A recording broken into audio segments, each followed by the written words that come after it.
हरि ओम श्री गुरुभ्यो नमः। श्री महागणाधिपतये नमः। गुरुब्रह्मा गुरुविष्णु गुरुदेवो महेश्वरः गुरु साक्षात् परब्रह्म तस्मै श्री गुरवे नमः। हरितस गोत्रोत्पन्नं हरिभक्तिपरायणं शंकर गुरुवरेन्द्र चरणं शरणं प्रपद्ये। श्री महद्भ्यो गुरुभ्यो नमः। सदाशिवसमारम्भां व्यासशङ्करमध्यमाम् अस्मदाचार्यपर्यन्तां वन्दे गुरुपरम्परां। श्रीमहागुरुभ्यो नमः। अरुणां करुणातरङ्गिताक्षीं धृतपाशाङ्कुशपुष्पबाणचापाम् अनिमाधिविरयुवृताम् अयोकैः अहमित्येव विभावयेद्भवानीम्। ఓం శ్రీమాత్రే నమః. ప్రేక్షకులకు ఉగాది యొక్క శుభాకాంక్షలు. మార్చి 19వ తారీఖు నుంచే ఉగాది ప్రారంభం కాబోతుంది. ఆ ఉగాది సంవత్సరం యొక్క నూతన సంవత్సరం యొక్క శుభాకాంక్షలు.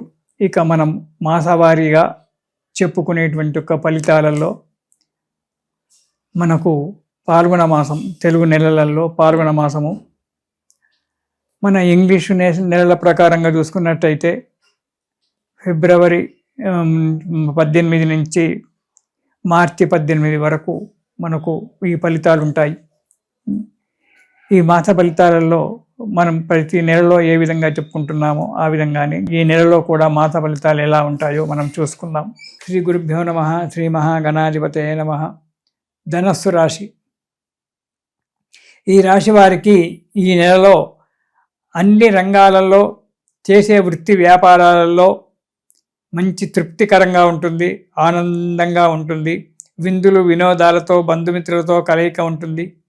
కొత్త పరిచయాలు బాగా ఏర్పడుతుంటాయి. అవి మీ ఉన్నతికి కూడా దోహదం చేస్తుంటాయి. వచ్చేటువంటి ఒక వ్యక్తులు మంచి పరిచయాలు ఏర్పడి వారి యొక్క సలహాల వల్ల మీ వృత్తి వ్యాపారాలు డెవలప్మెంట్ కావడం అనేటువంటి జరుగుతూ ఉంటుంది. కాకపోతే కొంత డబ్బు ఎక్కువగా ఖర్చు కావాల్సి వస్తుంది. అనవసరమైన ప్రయాణాలు చేసి ధన వ్యయం చేసుకోవడం మంచిది కాదు. అదొకటి మీరు చేయవలసినటువంటిది. వాహన ప్రమాదాలు జరగడానికి ఆస్కారం ఉంది. లేక ముఖ్యమైనటువంటి వారితో పోట్లాటలు జరిగి వారితో దూరం కావడం అనేటువంటి జరుగుతూ ఉంటుంది. జాగ్రత్త. కొన్ని యొక్క కలహాల వల్ల పోలీస్ కేసులు కావడము లాంటివి జరగవచ్చు. జరిగినా అవి ఎంబడే సమసిపోవడానికి ఆస్కారం ఉంది.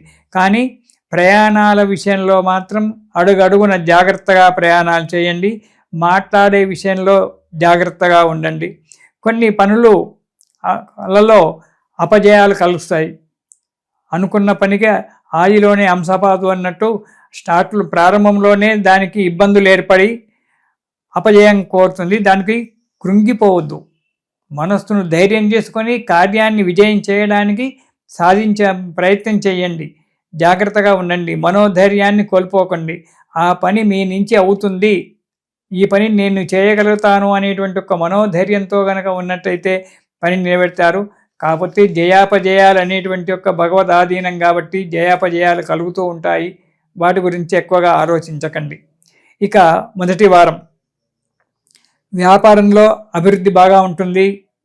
ధనలాభం వస్తుంది. ఇష్టకార్య సిద్ధి. మీరు ఏ కార్యాన్ని అయితే చేయాలని చెప్పి అనుకున్నారో ఆ కార్యక్రమం నెరవేరడం జరుగుతుంది. సుఖాలతో సంతోషాలతో ఉంటారు. మంచి జీవితం ఏర్పడుతూ ఉంటుంది.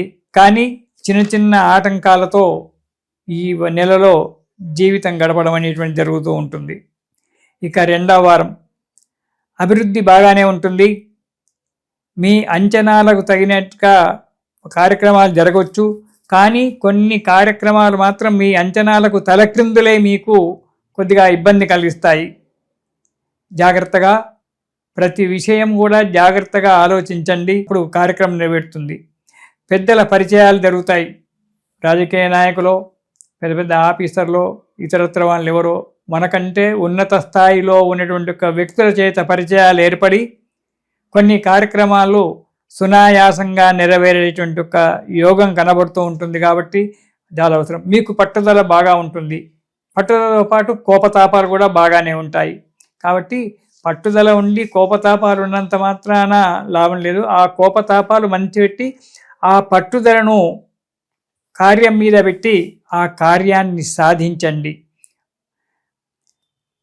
అప్పుడు పని సానుకూలమవుతుంది, దిగ్విజయంగా మనశ్శాంతిగా మనం ఉంటాం.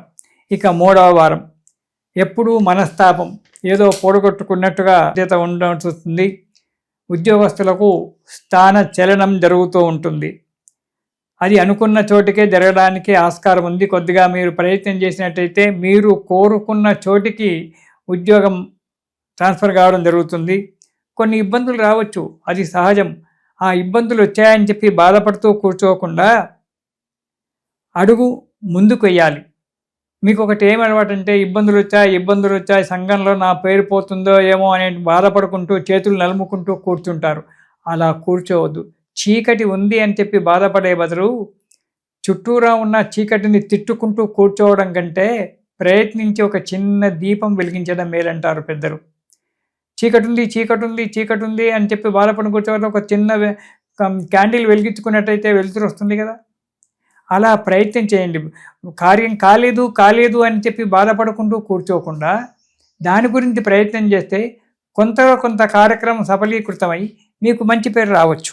పెద్దల సలహాలు తీసుకోవాలి, మిత్రుల సలహాలు తీసుకోవాలి. వాళ్ళ సలహాలు నాకేం అవసరం లే అని చెప్పి అనుకోకుండా పెద్దల సలహాలు తీసుకున్నట్టయితే మీకు సానుకూలమైన పరిస్థితి ఏర్పడడానికి ఆస్కారం ఉంది. ఒక్కటి మాత్రం, ప్రయాణాల విషయంలో జాగ్రత్తగా ఉండండి. మీడియేటర్గా వెళ్ళకండి. అక్కడ ఏదైనా కార్యం జరుగుతూ ఉన్నా అక్కడికి వెళ్ళకుండా పక్కకు తప్పుకోండి. అప్పుడు మీరు సేఫ్టీగా ఉంటారు. మీడియేటర్గా వెళ్ళారంటే మాత్రం కోర్టు చుట్టూ, పోలీస్ స్టేషన్ల చుట్టూ తిరగవలసి వస్తుంది. జాగ్రత్త. ఇక 4వ వారం మంచి అనుకూలమైన వాతావరణం ఉంటుంది, కానీ కలహాలు జరిగేటువంటి ఒక అవకాశం ఉంది. 10 మంది చేత కలహాలు జరగడము, మా సంఘంలో విలువ లేకుండా పోవడము, వీడెప్పుడు పోట్లాడేవాడేరా, వీడి నుంచి ఏ పని కాదు అని చెప్పి అనిపించుకోవడము ఉంటుంది. ప్రయాణాల విషయంలో మరీ చెప్తున్నాను, ప్రయాణాల విషయంలో జాగ్రత్తగా ఉండండి.